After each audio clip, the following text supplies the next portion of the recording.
పనిచేసి తమ పార్టీ అభ్యర్థిని గెలిపిద్దామన్న నారాయణ వ్యాఖ్యలు ఇప్పుడు దుమారం రేపుతున్నాయి. అధికారిక కార్యక్రమాల్లో పార్టీ అభ్యర్థికి ప్రచారం చేయడం ఎన్నికల నిబంధనలకు పూర్తి విరుద్ధం.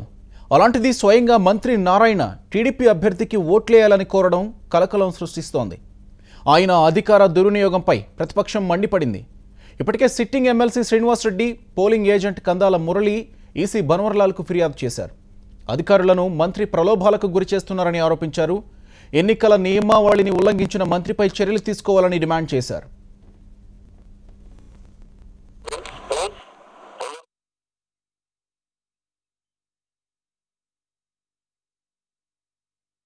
నారాయణ విద్యా సంస్థల కేంద్రంగా ఈ ఎన్నికల్ని ఏదో రకంగా తొత్తడం చేసి ఎట్లో గట్ట గెలవాలన్నటువంటి కుట్రపూరితమైనటువంటి మనస్తత్వంతో ఈ ఎన్నికల్లో అధికార పార్టీ నాయకులు వ్యవహరిస్తున్నటువంటి తీరు చాలా క్లియర్గా కనిపిస్తూ ఉంది.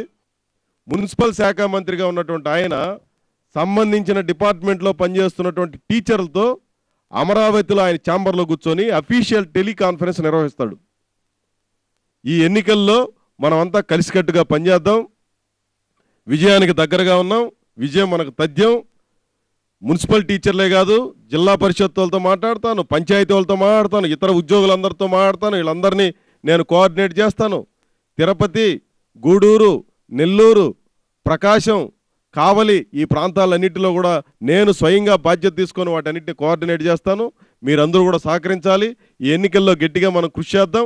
ప్రతిరోజు ఉదయం ఒకసారి, సాయంత్రం ఒకసారి నేను టెలికాన్ఫరెన్స్ ఇదే మాదిరి జరుపుతాను, మీరందరూ సహకరించండి అని సాక్షాత్తు ఒక మంత్రి గారు అఫీషియల్గా నిర్వహించారనంటే అసలు ఏం జరుగుతూ ఉంది ఈ రాష్ట్రంలో? చంద్రబాబు నాయుడు గారు నీతి సూత్రాలు 1, 2 కాదు. చంద్రబాబు నాయుడు గారు ఎన్నికల్లో అవినీతి పెరిగిపోతూ ఉంది, అక్రమాలు పెరిగిపోతూ ఉన్నాయి, ప్రజాస్వామ్యానికి విలువ లేకుండా పోతూ ఉంది.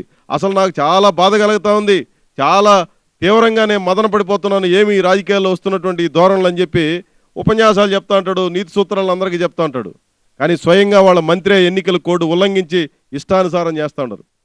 అంటే ఏమో నీతి సూత్రాలంతా జనానికి తప్పుడు మార్గాలన్నీ మీరు అనుసరించడానిక? ఇది సరైనటువంటిది కాదు అని చెప్పడం కోసమే ఈరోజు మేము చెప్తుంది. ఇప్పటికైనా మేము వెంటనే మా దృష్టికి వస్తూనే ఆడియో రికార్డు మేము సంపాదించాం. అఫీషియల్గా ఆయన అధికార దుర్వినియోగం చేస్తూ దొరికిపోయారు. దీని మీద ఏం చెప్తారు తెలుగుదేశం పార్టీ వాళ్ళు అని చెప్పి మేము ప్రశ్నిస్తా ఉన్నాం.